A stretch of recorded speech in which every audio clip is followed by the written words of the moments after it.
All right, everybody, welcome to the Pro Wrestling Wire podcast. This is Rick Del Santo. I have a huge guest here with me today, Tank Toland. How are you, sir? I'm doing great. How about yourself? I'm great. Thank you for joining me here this week, and looking forward to talking to you. I appreciate you inviting me on, and I'm looking forward to talking to you as well. All right. So, let's talk a little bit about your beginning. So, what was your fandom like in the world of wrestling? My fandom. I started getting into wrestling, I'd say sometime around, I want to say like maybe fourth grade, I think. I was a little kid, obviously. I had a couple friends that were twins, and I specifically remember really getting into it at this point where I had a sleepover at my friend's house, and they were watching Saturday night's Main Event. And I wasn't, I mean, I knew of wrestling, but I never really watched it. And I just remember that one day watching it and being like, whoa, this is awesome. I mean, you got these monstrous guys. They're like real life superheroes. And I was just like this little pipsqueak.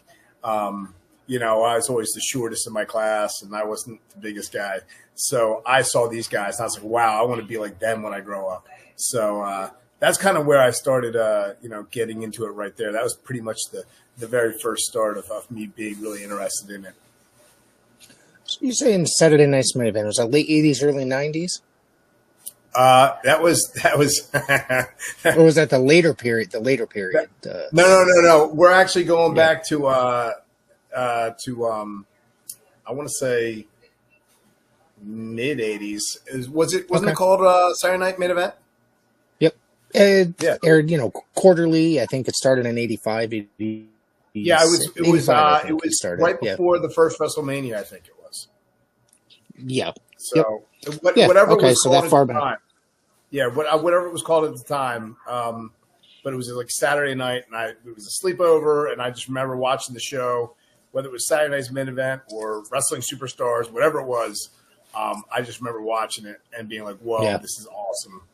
And that sucked me in right there. So who stuck out to you that early on? I mean, that was kind of a great period right there. So there was a lot of big names and big stars. I'm showing my age a little bit, but back then it was Hogan, Piper, Snuka.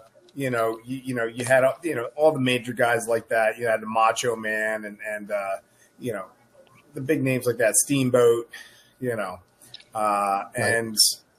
it was just, it was a fantastic time to grow up watching it. I mean, that was like, that was the first like real heyday of, you're good to bye, bro. Yeah, show your age a little bit. Thanks. Anyway, so sorry, just my biggest fan. Sorry, just kidding. It's my brother just busted chops. Anyway. What's up, brother? All right, I'm doing a podcast. Oh, good for you. Now you got me. Yeah. Anyway, sorry. Never know.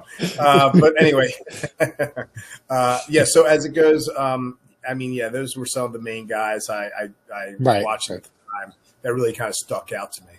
Yeah. Right. Did you play sports as a youngster? Oh, yeah. I grew up playing football, baseball, wrestling, pretty much whatever I could at the time, soccer, basketball, pretty much all of them. Yeah. Right. So I was doing research for this show, and I got some notes here, but your trainer, probably one of the most infamous trainers out of the Northeast from, decades, is Pretty Boy Larry Sharp out of the Monster Factory, the legendary Larry Sharp. How did you discover Larry Sharp and go into the Monster Factory, and what made you interested in getting in the world of wrestling? Yeah, I was a fan throughout, from the time I was a kid, and then, going up through high school, and then I went into college. I went to Westchester University to get my teaching degree, and I still loved wrestling, and I just happened to run into other people that loved wrestling, and we would just get together and watch it all the time, and we'd be playing the video games, wrestling video games, and then I just got so much more into it, and just such a passion for it at that point. Now we're talking the Attitude Era and the Monday Night Wars, WCW, WWE, Right. WWF, the wars, and I mean, it was just such another phenomenal time to be watching it and to see it all, how it all came together, and really just it was just a magical time in wrestling, I feel, and I was just so into it, and I had a couple friends that were so into it that we'd like watch the videos back on VCR, and we just rewind the tapes, and we'd study the moves and how to do them, and then we'd go out in the courtyard of the college and we'd practice the moves. I was doing like head scissors, and I was doing all kinds of luchador stuff because I was still obviously I was short, but I was also big by then. I was pretty big, but I just wanted to. I loved watching Rey Mysterio and all the cruiserweights and stuff and what they could do because I was always really acrobatic and I just liked what they could do. But I also liked the power guys too. So, I mean, for me, I always wanted to be that guy that could do luchador stuff, but also pull off any power moves that any of the big guys could do. So, right. So yeah, so that's kind of how I got into it there. And then while I was my senior year of college, I was like, you know what?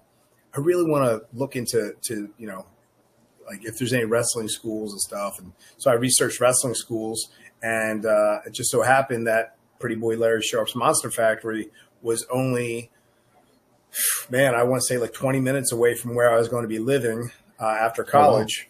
Oh, wow. So it was perfect because I got my teaching degree, and I thought to myself, well, I could be a teacher, and then I could go to school for wrestling, and maybe I'll be lucky and I could be a weekend warrior and learn how to, do something that I love, that I've loved for so long, and just get, have a passion for. And so I started, I went to, started teaching, then went to the Monster Factory and asked him for a tryout. And he was happy enough to give me a tryout. And after he gave me the tryout, he said, hey, I think you really got something, really got something special. I think you really got potential. And he goes, I'd love to train you. So that's kind of where it all started for me. And I was really fortunate to get that opportunity. Were you familiar with his line of work and the history that he had with that school at that time period? Not before I had researched it. At the time, I had been so, involved in watching wrestling, but not so much as, all the schools and lineage. But once I looked it up on the website and they're like, oh, we're the Harvard of wrestling and all this stuff. Then I was like, okay, well, seems like if it's good enough for some of the other names that have come through there, it's certainly good enough for me to give it a shot. And, so I was glad that I picked that place to go. Not only was I lucky because it was so close, but also just because it really gave me a good foundation for how to work properly in the business, both in and out of the ring. Right. When I was younger, I used to see an advertisement for it in wrestling magazines all the time. I think it was like New Wave Wrestling, maybe, if you remember that magazine. I had hundreds of magazines sitting here from the 80s and beyond. So, I collect magazines. That's like the one thing I have is collecting old wrestling magazines. So, once that's cool. Cause once I got, I was always just into watching the wrestling, but then obviously once I got into, wrestling, actually training, that's when I started getting into like the magazines more. And I mean, I'd look at the magazines, but I never collected them. But that's when I got into the magazines more and started looking at all the dirt sheets and all that stuff. Like, back then kids nowadays wouldn't even know what dirt sheets are, but I used to see, back then Meltzer used to advertise in some of the other magazines. They had like a fan section. And like the dirt sheet, some of them like them, Wade Keller would advertise, in the fan mail section. So that's how I discovered that stuff, that end of the wrestling business. So I always found that very interesting. If you look back on it now, it's kind of wild and as popular as those guys are now. Oh yeah, absolutely. It's crazy, isn't it? Yeah, absolutely. So let me go to my notes here. Yeah, no problem. Did you work around? So you worked around the Northeast, I'm guessing, coming out of the Monster Factory. Did you ever come to Connecticut around that time period? Working the Indies, maybe Northeast Wrestling, or for Northeast Championship Wrestling, Tommy Jeanette's wrestling at the time, maybe. No, I know exactly. The promotion you're speaking of. I didn't though. I was mainly in New Jersey and Pennsylvania. Okay. And then I did some. I went down to Wildside, NWA Wildside. I did some. I remember I was in like Tennessee, Georgia, those areas. But I worked a lot for PCW, which was Donnie B, Phoenix Championship Wrestler. I worked for his promotion a lot. That's where I met some of the guys I ended up working with later, like Nova, Mike Bucci, who's Simon Dean, part of the BWO. Some of those guys. Yeah. I'm sorry. Nova, yeah, Supernova, yeah, no, right, Supernova, right? Yeah. So I met some of those guys there, and it was really cool to work around there. And then I also worked out. I did a decent amount of WXW for Office promotion. Wild Samoans did their stuff, and I got to meet some of the other guys like before we got up there, like Gene Snitsky and Beth Phoenix and some of the other people that were coming up through the ranks when I was coming up through the ranks. It was pretty cool, just getting restaurant. But I never got to get up to Connecticut or Massachusetts or anything like that. But I have since, obviously, obviously when I was with WWE, and then also when I was with Ring of Honor, and then also just recently I've gone up to Massachusetts for Lucky Pro Wrestling, LPW, which that was a good. They run a great promotion there too. I've heard of it. I just haven't got up there. I know people that have, excuse me, that have done some work there. So you mentioned NWA Wildside and WXW. At one point, I used to get both those TVs up here in Connecticut on like low power UHF stations. Yeah. So it's those, especially NWA Wildside, I really took to because I really enjoyed their show. I used to get it at like 1 o'clock in the morning on some low power UHF station on a Saturday. It used to be that and TNA Explosion like back to back, like when TNA first started. So I used to watch those like every Saturday night, and then WXW used to get on a public access channel up here, which I really enjoyed their promotion because then I knew some of the people. Like I saw guys like Snitsky on there, and was Batista on there as well? Maybe did he train down there, or am I mistaken? I don't know. I mean, I only remember. I didn't see him. I only remember him from OVW when I was out there. But he had just gone up when I got to but I mean, obviously I knew him when I got to WWE and stuff like that. And obviously being, OVW alumni, who's been there at the same time or before you. So, yeah. Yeah. Yeah. But those two that we both mentioned, I really enjoyed both those products a lot. They, it was something cool about both those companies. Yeah, definitely. They had a grittiness about them but well run. Yeah. Yeah. And then, so OVW you went to in 2003. So how did that whole deal come about? They'd been watching you for a while. And yeah, no, actually it's funny. They're running their first ever, like WWE developmental tryout camp. So what it was they, took about 50 people, that applied. And they trained, they worked them out for a week and they evaluated them. And, if they liked certain people, they would say, hey, look, we want to keep you for, and have you work on a developmental contract with the WWE. Right. So it was a big deal at the time because, I mean, that was kind of unheard of, like this big tryout camp. And so, I mean, from what I understand, like, thousands upon thousands of people around the world had actually been, applying for this. This is what Danny Davis and Jim Cornette and a few of the others had told us, when we'd gotten there. And I was lucky enough to be one of the 50 people that they invited to the camp. And I remember, I flew out from Philadelphia, and I remember being on the plane, and there was guys from like England and Ireland. A couple guys that I, become friends with that Steve Lewington and another guy, Andy Baker, and another guy, from Ireland. And we had all, gotten picked, and it was cool because like, I was like, oh, well, this is pretty cool because like, it's not just like people from the U.S., it's people from other, countries. And it's pretty cool to be one of 50 people picked for it. So it was just neat to have that experience. And then so over the week, it was Dr. Tom Pritchard and it was Rocky Johnson and Jim Cornette and Danny Davis and Rip Rogers, who, I owe a lot to him for training me. And these guys were all evaluating us over the week's course, of the sessions. And it was really cool and, very, very intense and nerve wracking because you just wanted to make sure you had a good tryout.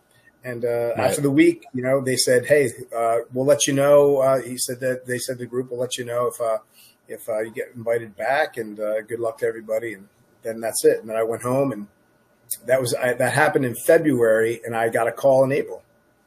I got a call in April. Yeah, I got a call in April. It was mid-April. I'll never forget. It was mid-April, and I remember at the time I'd actually stopped teaching so I could wrestle full time, and but I had a friend who owned a fitness equipment company, so I ended up being the manager of that, running the store for him, and because he's like, hey, anytime you need flexibility to go wrestle, do what you got to do, you could just go do it, but in the meantime you could run the store for me. I said okay. I was very lucky. But I remember just one day I was just sitting there and I got the call. I saw a 502 number pop up, which is Louisville, Kentucky. And I just remember answering that call, and it was Jim Cornette. Hey, Tank, how you doing? It's Jim Cornette here. I was like, hey. I was like, oh, hey, Mr. Cornette, how's it going? I'm great. Hey, question. Would you like to come down to Louisville, Kentucky and work on a developmental contract? And I was like, I was just like, I tried to hold my composure because right. But inside I was like so psyched. I was, oh my God, I could barely hold myself together. And I was like, absolutely, Mr. Cornette. There's nothing I'd rather, do more. And he goes, great. He's like, great. When can you get here? And I was like, just give me 2 weeks, because I just want to make sure I'm good with, I don't want to stiff anyone, so I wanted to make sure he knew. And I want to get my affairs in order. I had to get out my lease and all that stuff. So, but I got down there as fast as I could. 2 weeks later, I'll never forget. It was May 3rd, 2003. And it was Derby weekend. It was actually Derby, Kentucky Derby. And I drove in there, and that was the start of it. It was a great memory that I'll never forget. So they run like a pretty intense wrestling, I guess, school or course wrestling, and then shows during the week or on the weekends, correct? Yeah. They have every day you're there working. You're there at 8 o'clock in the morning, bumping. You're there. Well, actually, you're there about 7:30. So, right. Because in the business, if you're, you're on time, you're late. Yeah. If you're early, you're on time, and if you're on time, you're late, and if you're late, you're right. So, we'd be there at 7:30, already laced up, getting warmed up, and then we'd be bumping by 8 o'clock. And Rip Rogers was our teacher, our first contract class teacher, and then from there it was just training. You train 4 hours a day. You train from 8 to 12, and then Wednesdays we'd have training, a little bit of a lighter training, but also we're getting ready for the show, so we just do some review stuff, tape review, watching other stuff, learning, educating, promo stuff, working on that kind of stuff, and then we come back for the show a few hours later, and Jim would tell us what we're doing. Jimmy Cornette would tell us what we're doing, and what segment we're on, and anything you want to tell us what we need to do, and that would be it. And then we do the show on Wednesday nights, and then it would usually be Friday, Saturday, Sunday. We'd have shows. So I mean, we're doing 4 shows a week, and we were wrestling every day. Sometimes we might get a day off, but pretty much we'd be training every day, and training every day or wrestling, one of the two. Right. So you were definitely immersed in it, and this training sessions were intense. Yeah, I mean, it was you'd be working your ass off. There was no slowing down. There's no 50%. It was always 100%. You couldn't help but get better and get in the best shape. Though you had no choice. Right. Jimmy Valiant, Boogie Woogie, legendary Boogie Woogie. Wait a minute, baby. Wait a minute. Hang on. What are you doing around What was that calling you, buddy? This is our neighborhood. You done made a mistake. You should be retired, Boogie. Wait a minute, boys. Let me take a bite of my king dog. You say king dog? King dog? Is that what he said?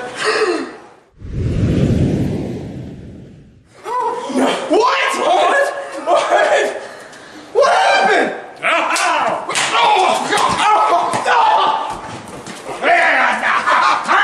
Come on, boy.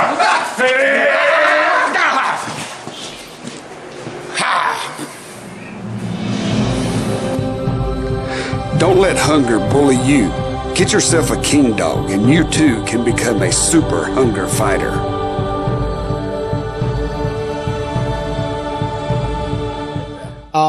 What was it like under Nightmare Danny Davis? Yeah. Oh, Nightmare Danny Davis. Danny is one of the best guys.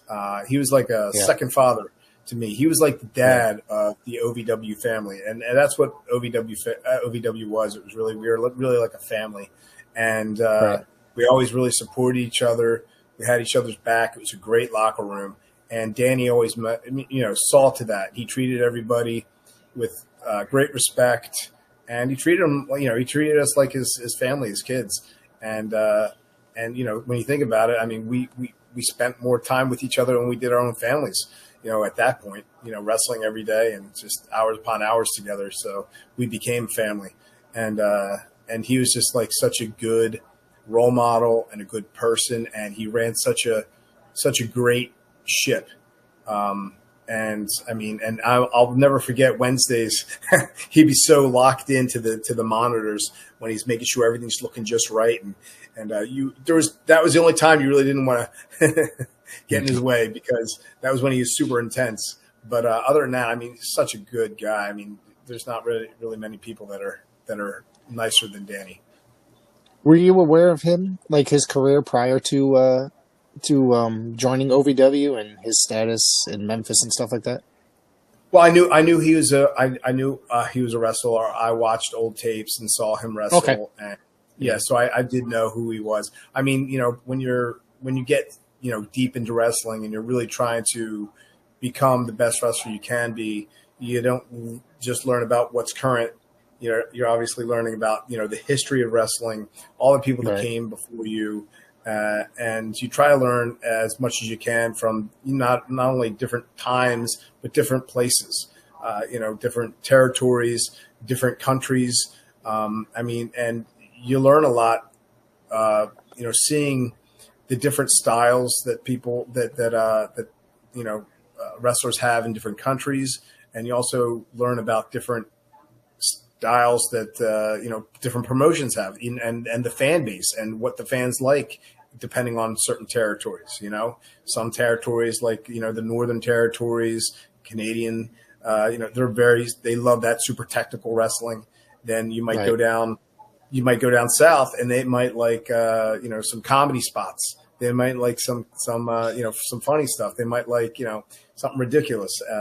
And then you got east, where they might like a little bit more of a mixture of technical and but also like hard hitting and strong style, almost like they're a tough fan base, which I'm glad I got to work and learn from this area, because they are a tough fan base. So if you can work and get used to this fan base in the Northeast, you can work anywhere. Yeah. You get very thick skin. Yeah. Right. Let me see here. Hang on. Jesus, it's not coming up. Let's see. I read recently that hang on one second. Okay. You guys wrestled for the OVW tag team titles on a Raw house show in Kentucky. Is that correct? Yeah, I mean, we did that. So I'm guessing it was in the area, and that's why the OVW was popular in the area, and it was affiliated with WWE. So I never knew that until I was taking notes for the show. So I found that interesting. OVW was the developmental territory for the WWE. Right. So anyone that was going up to the WWE, unless for some other reason they were just getting brought straight from wherever they were before, they're usually going through OVW to tighten up any of their work, make sure that they're getting prepared for the style that the WWE wants you to be, or how they want you to work, what they want you to be, yada yada. But I'd say that we'd work there, and a lot of the guys from WWE would come down. I remember when I was working there. When I first started wrestling there, we had the Undertaker coming down there, and Mark Henry and Randy Orton and John Cena and Bradshaw, the Acolytes at the time. We had a lot of people coming back and forth, Billy Gunn and whoever was knocking off ring rust. After an injury, or they're just coming down to work on a new character, what have you.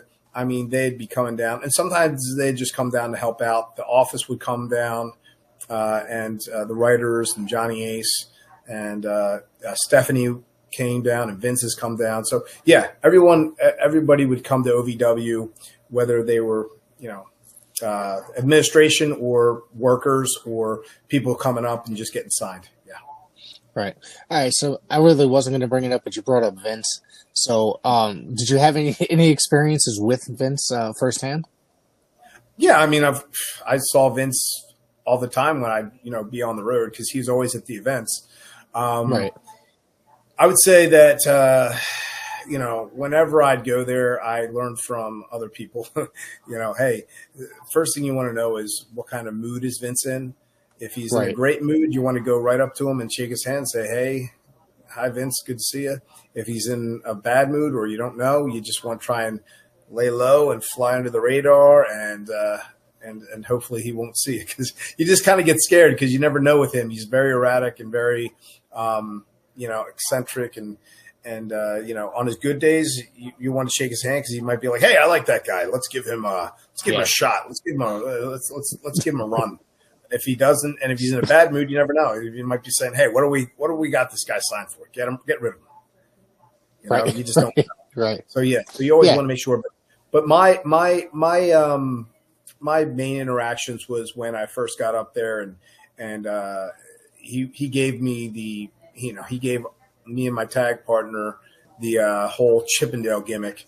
Unfortunately, at the time, he saw me rip off my shirt when we were in there attacking some other wrestlers, and he's like, "Oh, you know what? You guys look like Chippendales.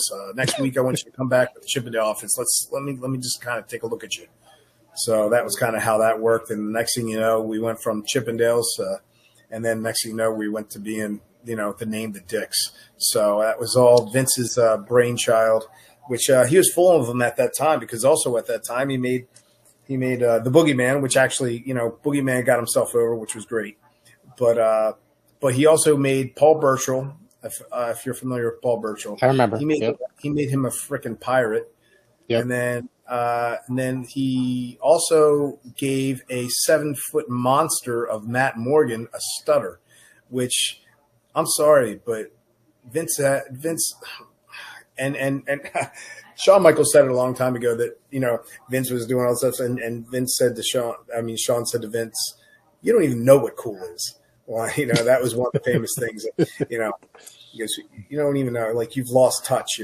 So, but yeah, I mean, he made some really bad choices with gimmicks at that time, and it's unfortunately I was one of them, and I was worried about that from the very start. And but hey, what do you got to do? You got to try and work with what you're given, and hope that you can live through it.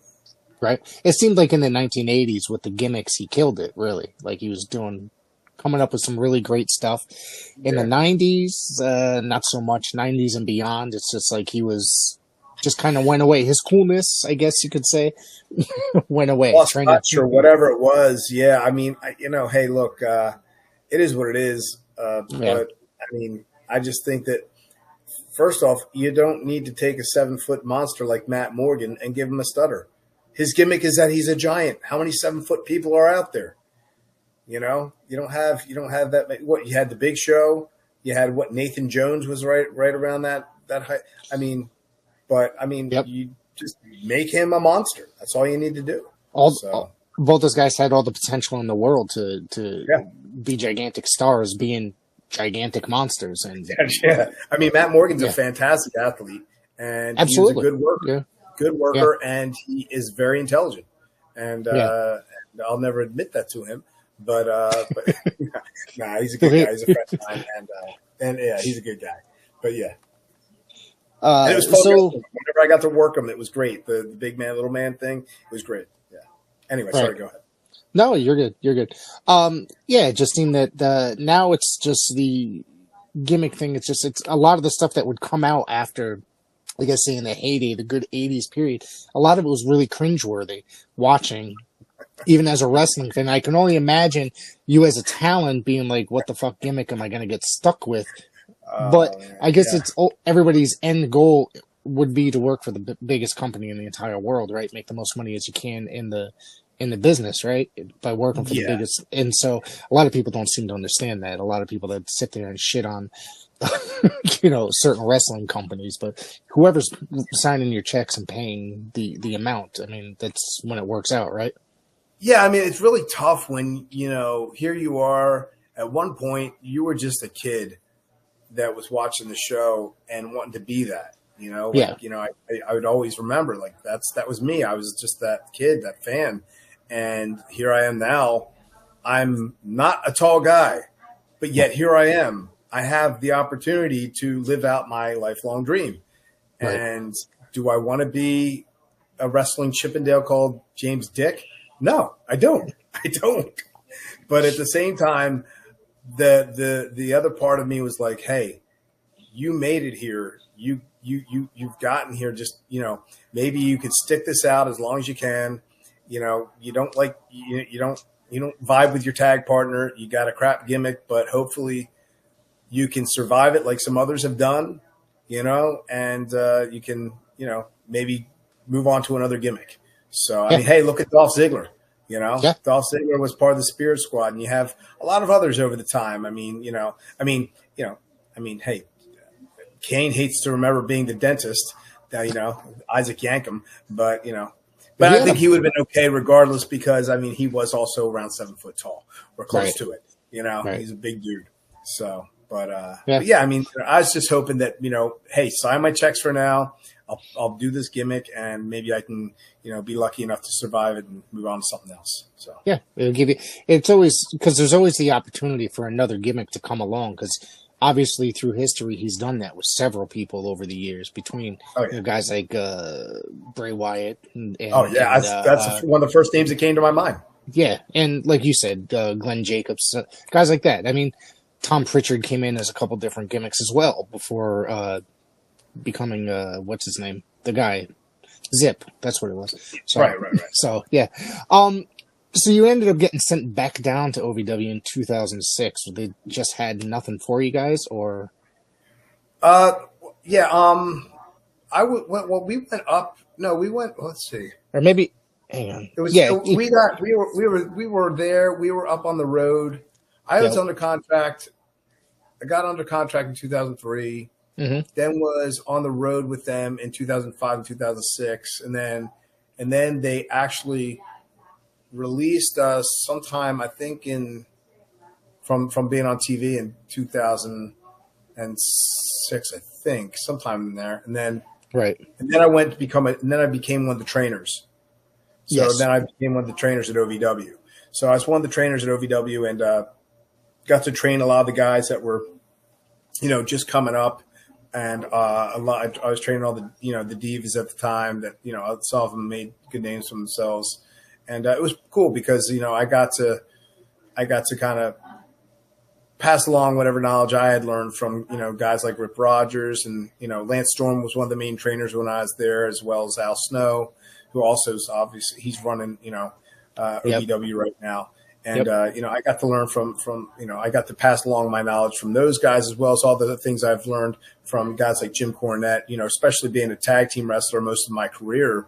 I mean, I was really fortunate to learn from Jim Cornette because there's no one better to learn from than Jim Cornette when it comes to tag teams. I mean, he knows this stuff. He's a genius. He's, and a legend in the business. Absolutely. So, yeah. That's So, my yeah, so I went to OVW. That's my guy. That's my guy right there, Jim Cornette. I love that guy. Yeah, some people don't. Some people can't stand him. Some people hate him. But I'll tell you what, he's a real person. Yes. And he has no filter. And he calls it how he sees it. And, whether you like it or not, he's at least a real person. He's not fake. And I was very fortunate. He gave me a lot of the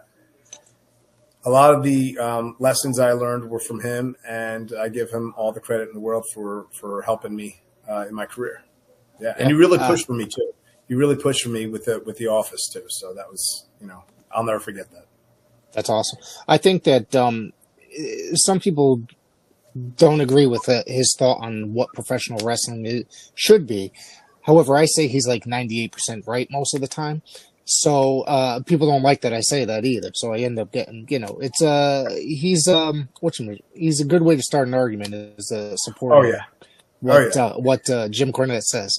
So, but I mean, hey, no one's 100% right. So and everyone's entitled to an opinion, and everybody has different ideas about what wrestling is and what wrestling should be. Right. And, some people like to hold on to a lot of the old school stuff, and some people like to say, "Hey, that's old school," and that's not what wrestling is today. And I think I'm a little bit of in both camps. But I think I still lean a little bit more towards the old school just because I think there's a lot of storytelling and psychology that's being missed, and missed opportunities with character development, and missed opportunities with how to run a promotion and how to utilize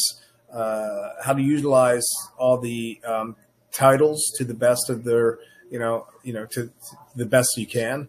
And that was one of the things I liked about the 90s, or not, the 90s with like things like WCW and WWF. They were really making a big deal out of tag team titles and the cruiserweight titles. You had all these factions fighting for these belts, and you had such good separations and storylines.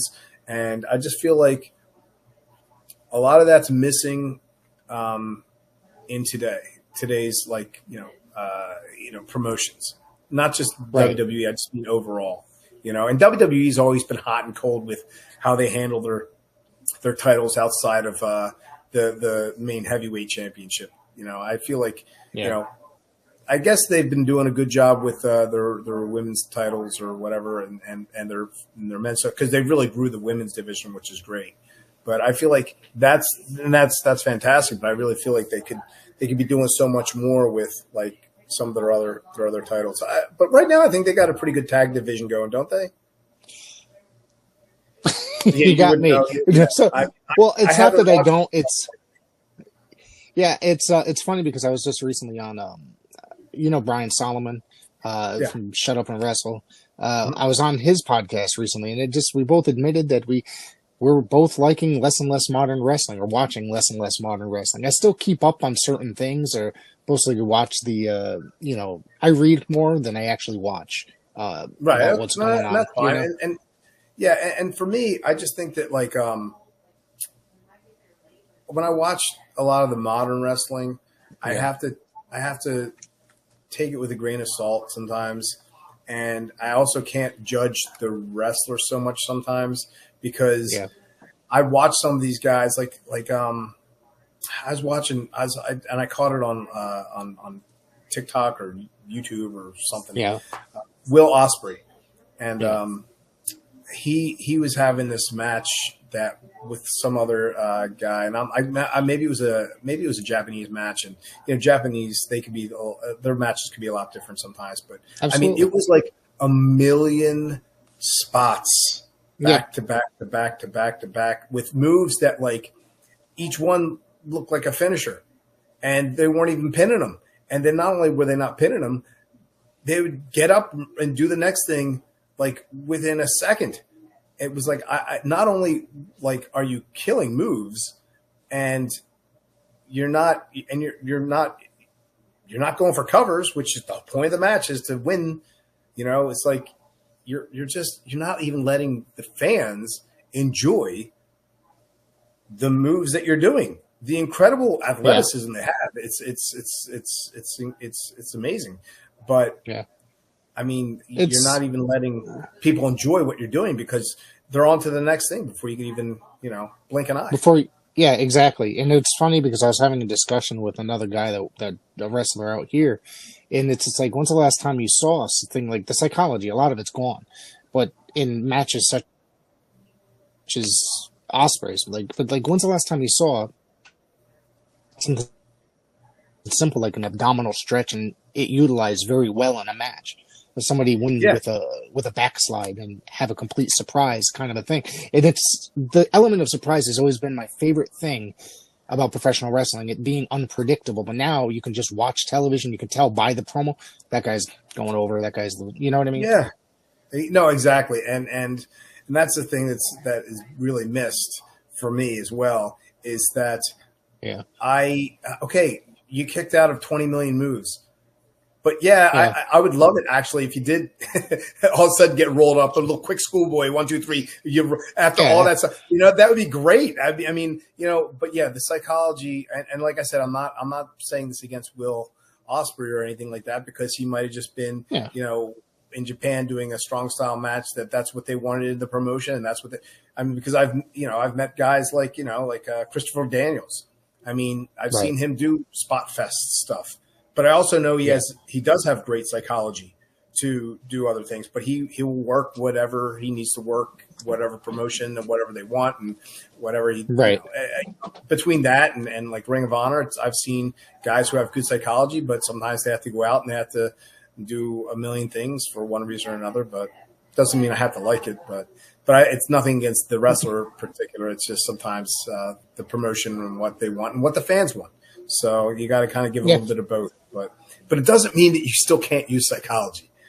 You can still work psychology into the match, and you can still have people slip on a banana peel or do something and then just kind of all of a sudden shock the crowd, with other than do some crazy move. Right. And that's kind of like if you look at the recent Cena heel turn, a lot of people really just don't like it whatsoever. But in thinking that he's having these really shitty matches, but if you're watching him, it's like 100% psychology, the way he's like fucking with the crowd. 100%. 100%. Yeah. John knows what he's doing. He knows psychology. He understands. I mean, a lot of people have shit on John Cena. But if you know the guy, that he does know psychology, does understand it. He knows how to get over. He obviously has the charisma, but he's been really good for the business. And he is also a hard worker, a very giving person. And both in and out of the ring, he's just a professional. And so, when I hear people shit on John Cena, he can't work. Like, first off, you don't know what someone could truly do half the time because, for instance, I've seen guys who really aren't the best technical workers, but they're good characters, and what they can do, they do well, And then, like someone like me, I was James Dick in the WWE. A lot of people up there, or the casual fan who only knew me for a minute up there or for a short amount of time, they just saw what they saw, which wasn't much. It wasn't Right. barely scratched the surface of the things I could actually do. I wanted to be a hybrid between like a cruiserweight that could do all the lucha stuff, but also a guy that could do all the power moves. I wanted to be a total hybrid, and I never got the chance to show that. I mean, I showed it on the Indies, but I never got to show that in WWE. So, when people shit on John Cena, I'm like, it's whatever. Go back to your mother's basement or whatever. That's true, right there. That your mother's basement. That's it. Yeah, you're right. I do have a couple more things I want to talk about before we get out of here because we're wrapping it up pretty soon. But you have a big show this weekend. But before, I want to talk about that show, the same promotion, a match that you had in that promotion. Dangerous Adrenaline Wrestling Gladiators is coming up this weekend. We'll talk about that in a second. However, you met somebody I know. Not shows, they're events. Oh, events. I forgot. Jaden will remind me. He will remind me. Yeah, so yell at me. You have an event coming up this weekend. So, April 17th, earlier this year, you took on the powerful one, Ken Powers. Really good guy. I've had him on this podcast before. I know him pretty well. What do you know about Ken Powers? What do you think about working with him earlier this year? I think he's a good talent. And when I spoke to him and I got a feel for him because I didn't know him before we worked together. Right. He really knew what he was talking about. I could tell he was trained properly. And then obviously when I got into it, I learned he was learning from the Dudleys and stuff. I mean, that's fantastic. They know their stuff. I mean, they definitely know their stuff. I was lucky enough to learn some from them as well when I was up there, and I got to work with them a couple times. And when we got talking, when Powers and I got talking, I could tell he really, had an understanding and, abilities, and he had great psychology. He did. So, and he knew that, we were going to just, have fun with the crowd. And that they were going to know that that we're going to give them our all, and that we were going to just basically take them on a roller coaster ride. We're going to use that psychology and take them on a roller coaster ride. Yeah, I told him about 4 years ago after commentating a match at an event that he was a part of that he should never try to work heel ever again because his face is not convincing because he just looks too nice of a guy, and he really is too nice of a guy. But then he came back a number of years later and said, I've been working heel at Dog or whatever, forever. So I thought it was kind of funny because now even Jaden has said that he prefers him as heel. He's been doing a better job at being a heel because he just looked like such a baby face back in the day. So yeah. So I mean, he did. I mean, I never knew him anything other than that's the first time I ever got to work with him, know him. And I mean, he's fantastic. He did a fantastic job as heel for sure. Yeah. Right. Okay. So this Saturday, June 28th, Dog presents the All-American Bash at the Sacred Heart Church, 103 4th Street, Riverton, New Jersey. You will be a part of this event. Would you like to plug this? Yeah, no, I'm looking forward to it. It's going to be a good time. Dog always runs great events, and I believe I'm wrestling. I believe his name is Jack Martin.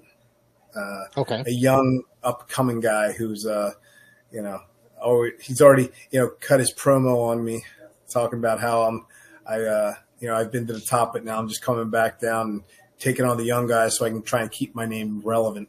But he's not going to stand for it. So hey, just like all the young guys, that want to run their mouths, we'll see what happens when they actually stand across from me. So it'll be a good time.